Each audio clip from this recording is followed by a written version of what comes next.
Notre Dame's 2026 recruiting class was fantastic. Despite that, it's going to be hard for some of these guys to get on the field as a freshman. Locked On presents The Portal, the daily podcast covering college football recruiting and everything NIL. Part of the Locked On Podcast Network. Your team every day. Welcome into the Portal Podcast, where you get your daily recruiting, NIL, and transfer portal scoop. I'm your host, Bryan Smith, with my guy, Bryan Driskell from Irish Breakdown. We are here to discuss a little Notre Dame schedule. We're going to talk about CJ Carr, his backup, but most importantly, we are going to talk about the 2026 class, which by all accounts is absolutely loaded.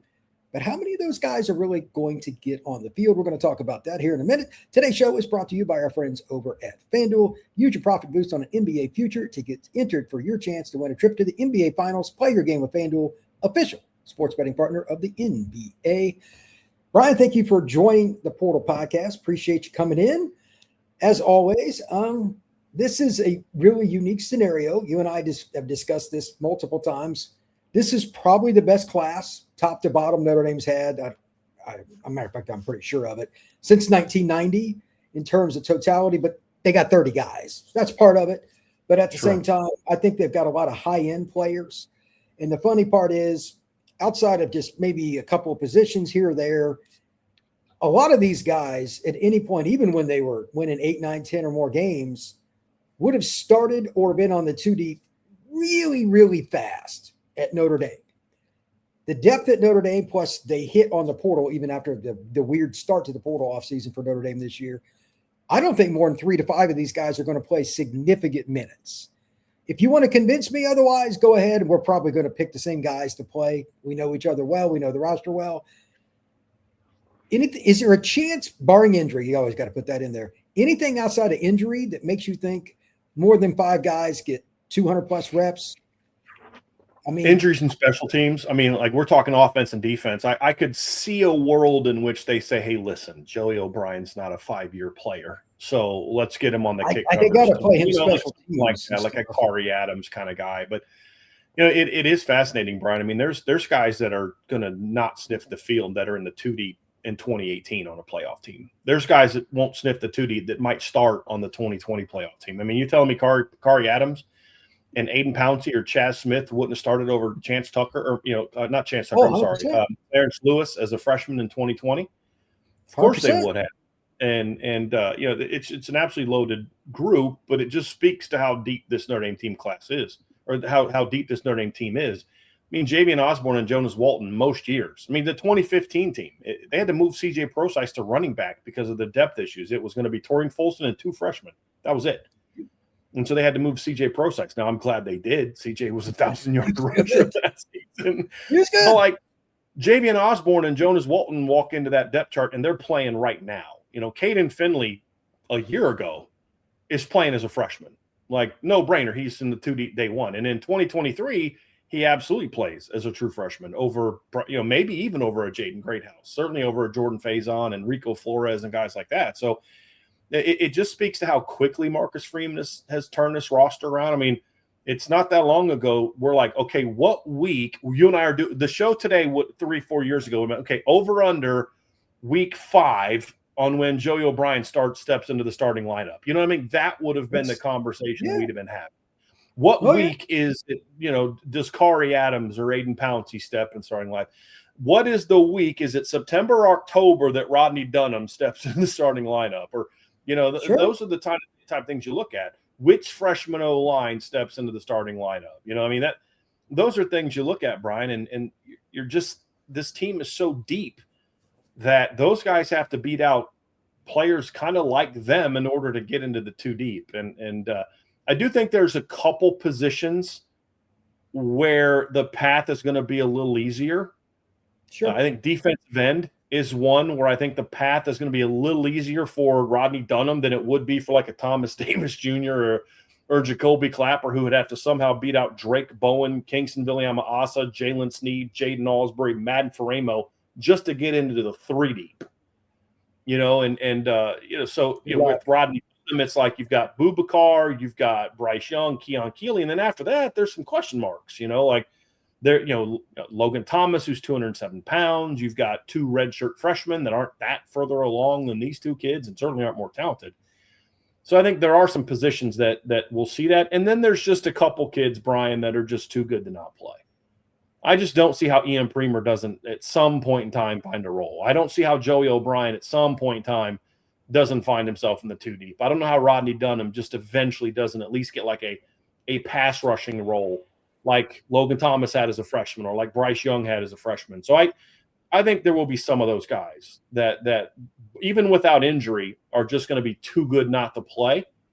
Then the question is, how many of these guys are on your special teams? And how many freshmen do you actually want running down on your coverage units? But you're just getting to the point where it's like, you got to find a way to get this kid on the field.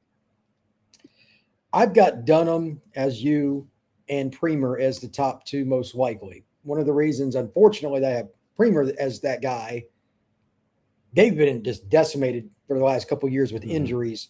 I need to see these guys be healthy. Ian, to my knowledge, is healthy. I know he's enrolling in the summer. Matter of fact, he's going to be Teddy Gerard's roommate, but that guy's different. He will be the 3rd string tight end by, there you go, middle of October. Sure. That's my guess. I'm sure he won't start this year, but I bet in passing situations, maybe some special packages, if they go 13 personnel on the goal line, name somebody you'd rather running a route against a linebacker than Ian. Like, he's healthy. He's got 2 good knees. I'm just being honest. So there's a way speed. I mean, he's a different he kind can play of cat. A flex tight end his entire career, and I'd be happy with it. Well, the other thing too, Brian, is a lot of the other tight ends on the roster are just different than him. Like you and I are dreaming of the day where James Flanagan and Ian Premer are the 2 tight ends in 12 personnel, because they are completely different players. And it reminds me a lot of, remember in 2012, they would put Tyler Eifert and Troy Nicholas on the field together.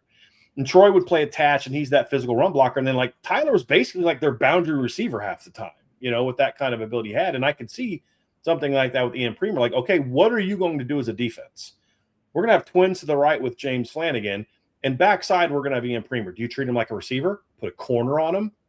Do you put an athlete, like a bigger guy on him? Do you put a safety on him? And now you've taken your safety off the hash, or you're taking a line. I mean, do you double him?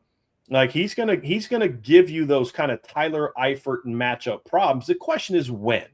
He's obviously making a big transition going from Great Bend, Kansas to Notre Dame. He's not going to be part of spring ball, so there's going to be that transition. But to your point, Brian, the talent is just too good to not find some kind of role. I'll say this about this freshman class. It's the kind of class where you better be willing to play through some bumps and bruises in the spring and fall camp, because you don't want to take a day off, to recover from a bruise on your thigh. And that means more reps for Javian Osborne or Jonas Walton or Caden Finley or Bubba Frazier. You know what I mean? Like, you don't want to miss a few days in fall camp or spring practice and let Kari Adams get all your reps, or Aiden Pouncey get all your reps, or Ebenezer Utade or Joey O'Brien. And I think that's the thing too, Brian, is even if they don't make an impact directly, their presence is going to force some guys to say, dude, I better ball out, because I don't want Bubba Frazier taking any of my slot reps. I don't want him taking any of my kick return reps, because if I give him 3 days with me out here nursing a hammy, I may be second or third string when I get back. I think that level of competition is important. And you think about all the great teams over the years, I think all like that were good for periods of time. They all were loaded. Like, you think of, was having a fun debate with Alex Dono today. Great discussion between him and I. And we were talking about a topic that I thought I'd love to see debated is 19 LSU against 2001 Miami. And just thinking back to that 2000 Miami team, where it's like, if you're starting cornerback then or starting running back then, you're not missing a day, because you won't be there when you get back. And they had backups that were first round draft picks. And sure. And you look at the depth that USC had when they had that great run in the early to mid 2000s. They have how Alabama was from like 2009 to like 15. They'd have linebackers sitting the bench playing special teams for 2 years, come in and start as a junior, and their first round draft pick the next year. I mean, and that's what Notre Dame's trying to build to, where, hey, we can lose a a defensive lineman going into the playoffs like they did in 2024, and you're replacing them with Rodney Dunham, Ebenezer Utade, Elijah Golden at D tackle, Tiki Hola, Kari Adams. And I think that's the kind of depth that they're trying to build. When we come back, I have one more question for Bryan. I have a little bit of a curveball. This guy that I don't even think you and I have discussed from the 26 class, but he's a good player, and he hasn't gotten, especially because of the class he's in with Notre Dame, he probably hasn't gotten enough shine. But then I also want to get into CJ Carr's backup. I'm sure you've discussed this 150 times on Irish Breakdown, but I don't even know, and I know some of the people involved in it. Like it's awkward because how do you get everybody enough reps? It keeps CJ sharp. It is not the easiest task. I do not envy Notre Dame's coaching staff. That is next here on the Portal Podcast. Today's show is brought to you by our friends over at FanDuel. If you've ever wanted to experience the NBA Finals live and in person, FanDuel is giving you that shot right here. That dream can become a reality with their NBA sweepstakes. Here's how it works. Use your profit boost on any NBA future bet, and you'll automatically be entered for a shot to win an NBA Finals trip for two. That is correct. Flights, tickets, the whole shebang with FanDuel. If you love futures this time of year, and there's all kinds of opportunities for them, conference championship, the MVP, whatever it is you want to do, this is your shot. Because again, if you visit FanDuel.com to get started, use your profit boost on any NBA future, you can enter your shot for a chance at the NBA Finals. Play your game with FanDuel, official sports betting partner of the NBA.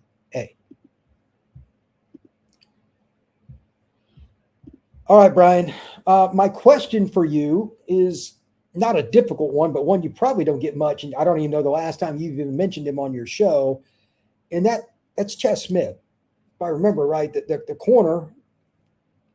I'm trying to remember the last time I bet we haven't even talked about him I don't know, 5 months or more, because he committed fairly early. He was one of their early commits. Yeah. He's a long corner. He played at Knoxville Catholic. If I remember right, his brother's a trainer. If I remember, like, he's been around it, and that's a good program. There's a certain safety that played there that's been in the NFL a long time. He's played at Notre Dame, was pretty good too, but that's another story.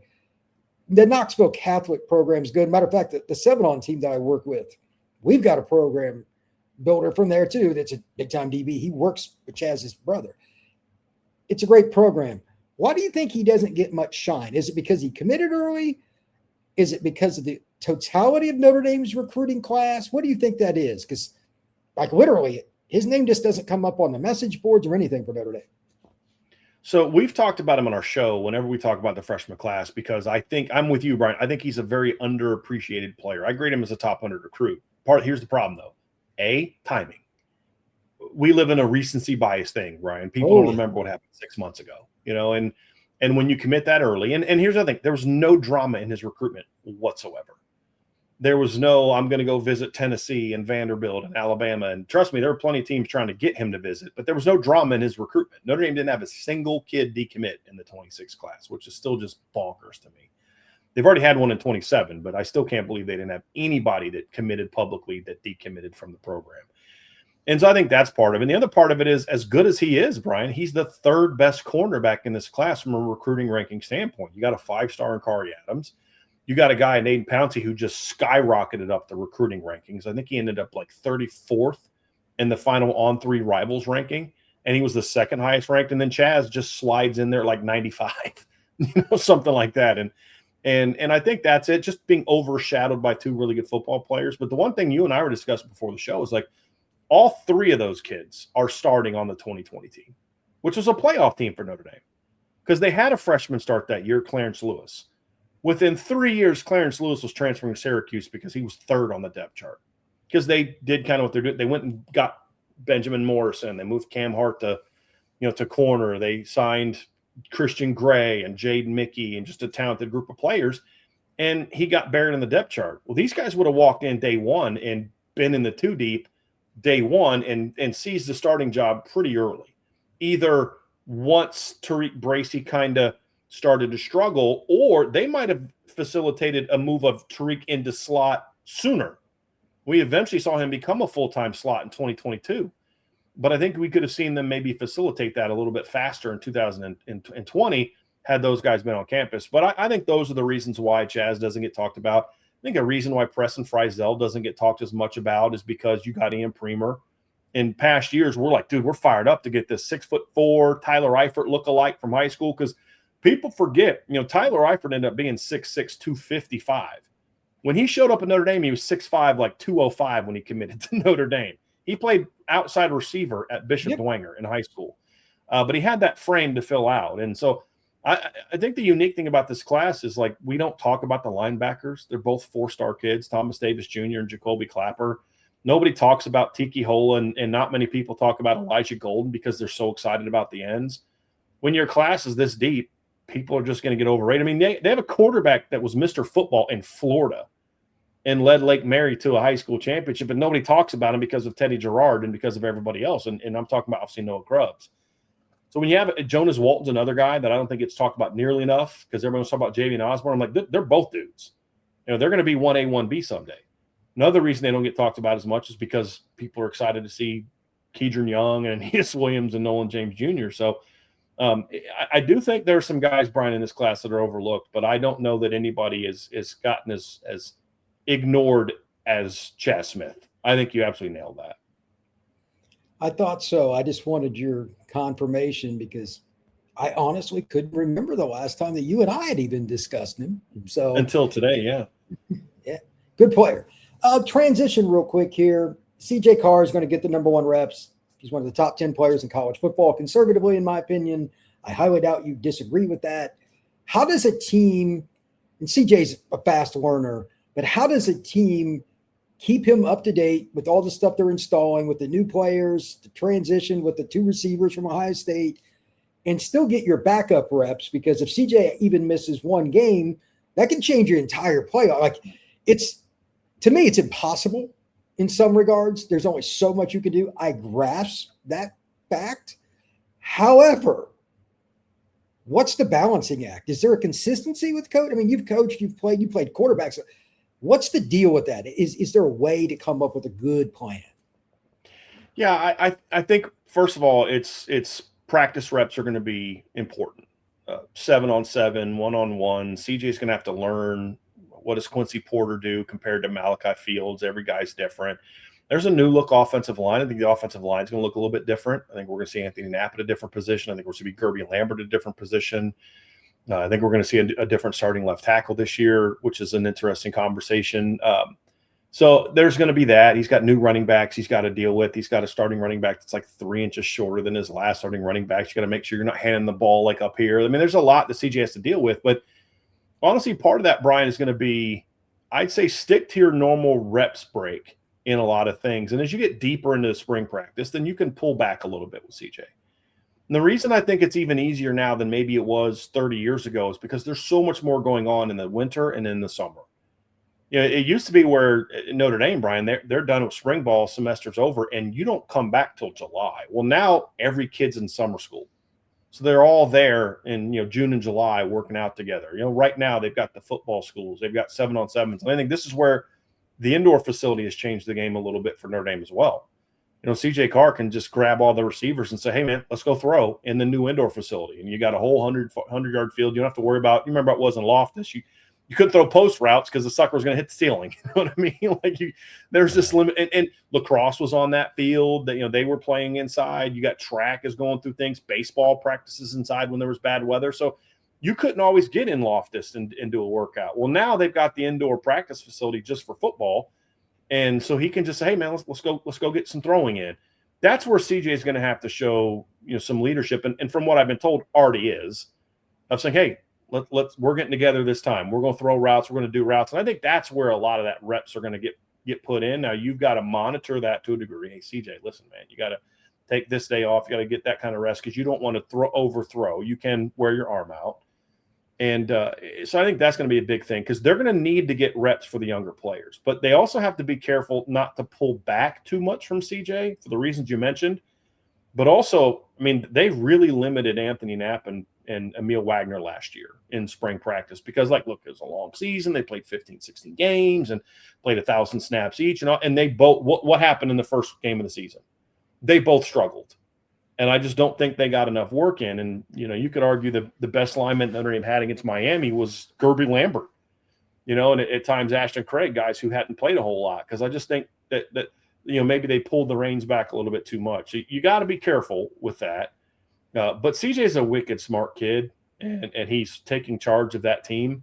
So I think you'll be able to find the right amount of spots. And then, scrimmages, maybe the first couple scrimmages, CJ will play a decent amount. But, I don't expect to see much of CJ Carr in the blue gold game.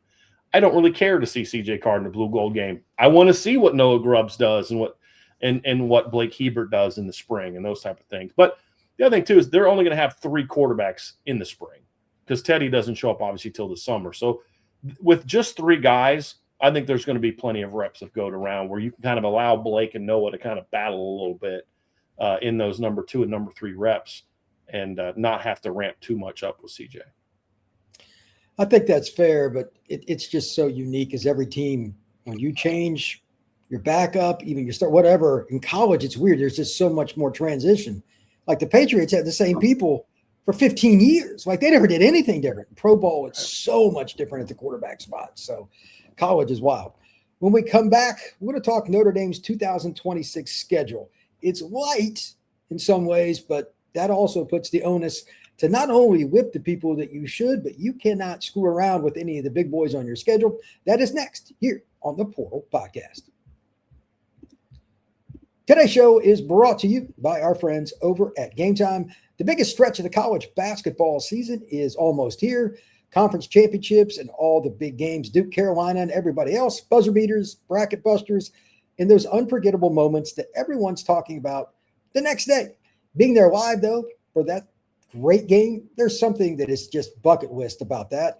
The hard part is actually getting the tickets that you want, the long queues, prices jumping around, and surprise fees at checkout. I've used Game Time not once but twice for basketball games this year, in and out in 5 minutes, including my credit card.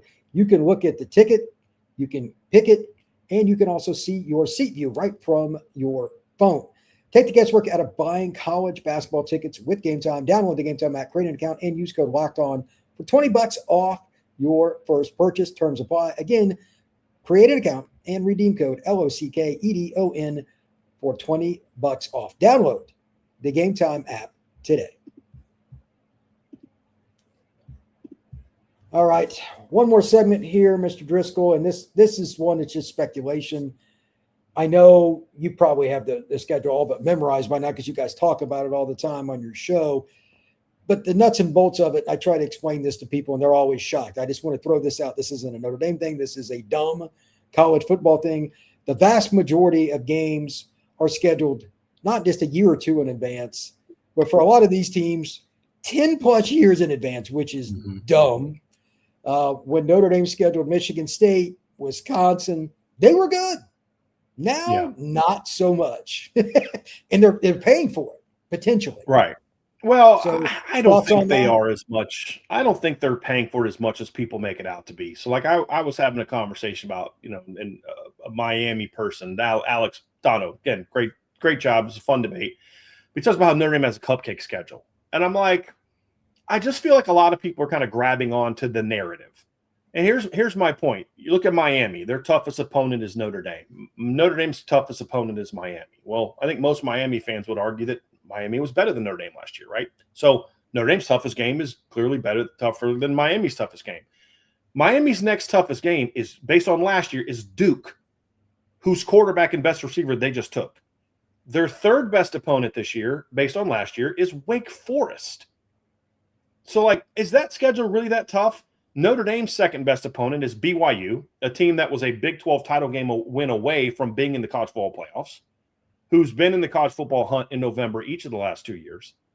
That's their number 2 toughest team. Their number 3 toughest team is SMU, who was in the playoffs 2 years ago and beat Miami last year.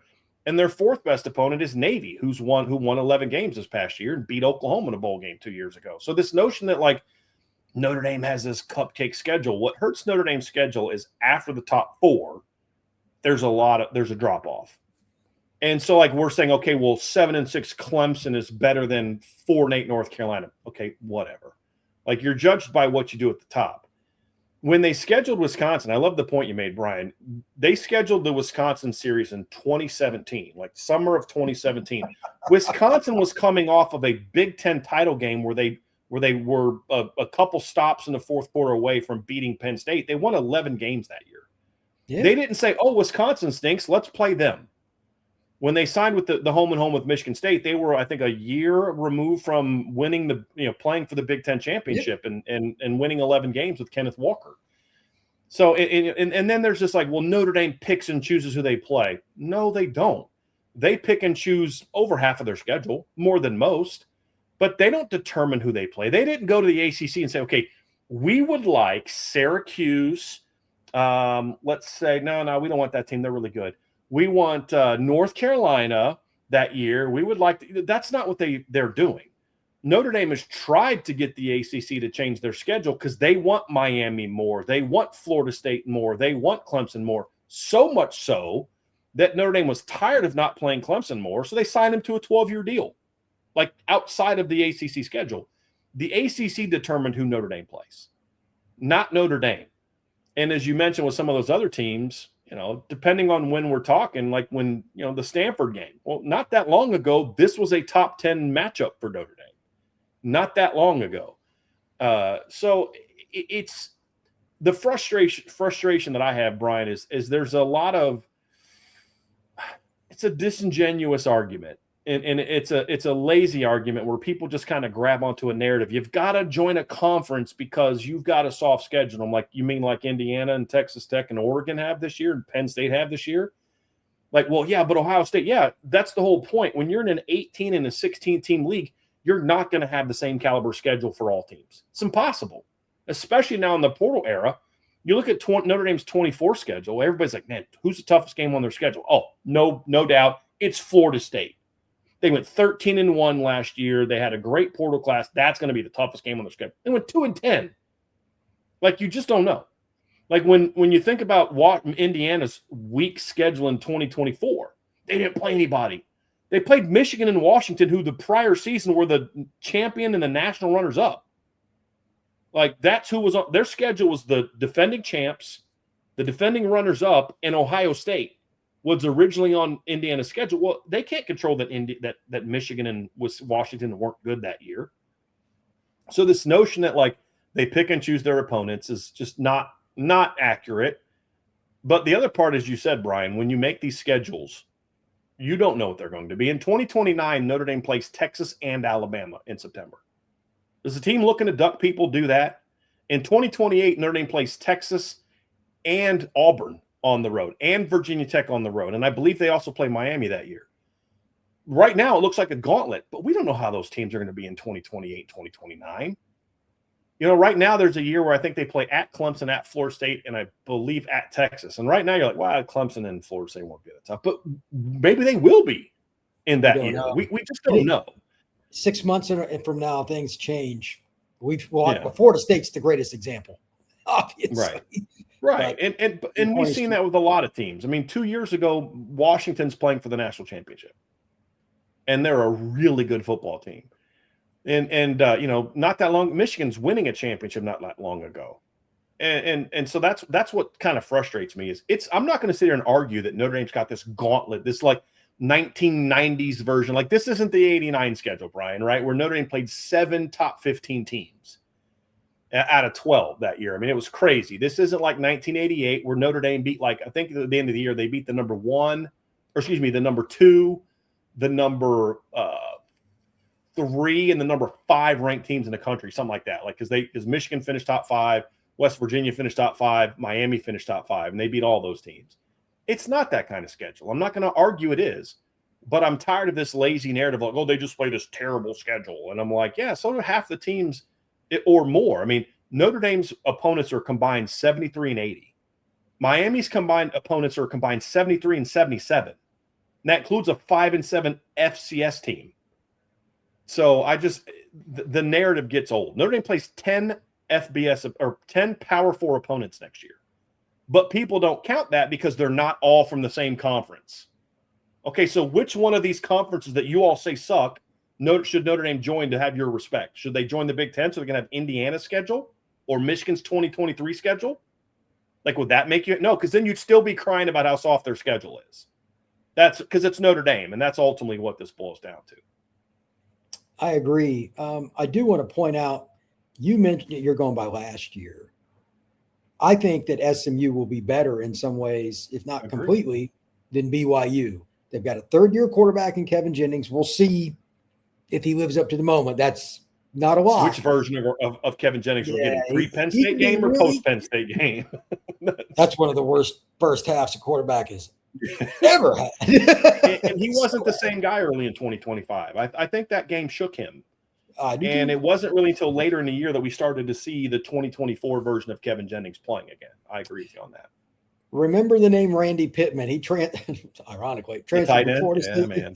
He's an H-back. He ran and caught a touchdown for Florida State in the game, and they still lost. And they like to use the tight end. SMU likes to throw to the tight end too.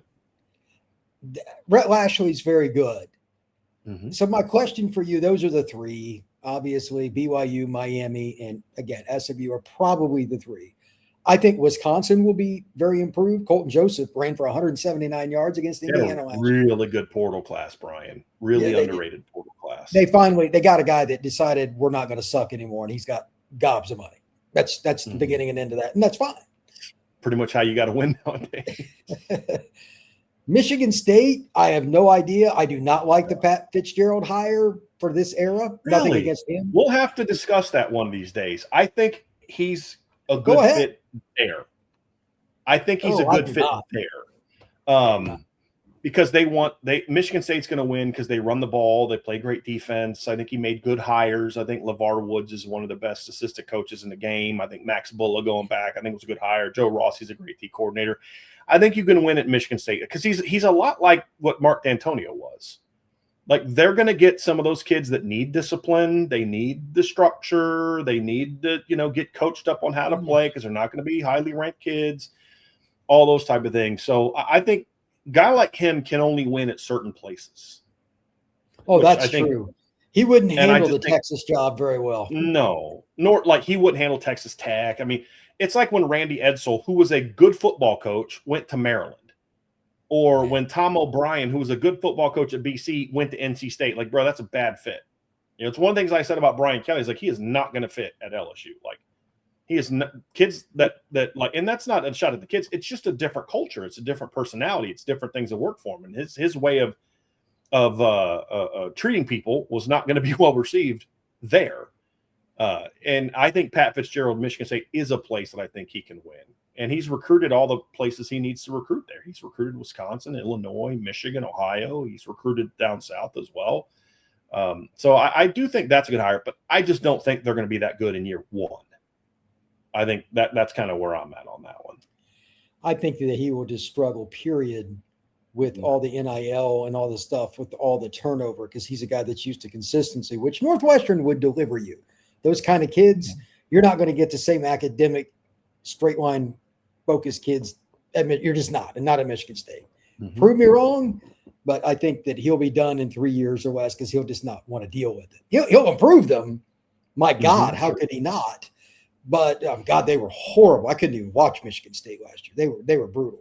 And that's even with Speaking of bad fits, Jonathan Smith's a good football coach. It's just a terrible fit. He's been a West Coast guy his whole career, and it's a little different in East Lansing than it is in Corvallis, Oregon, and Seattle, Washington, and places like that. Yeah.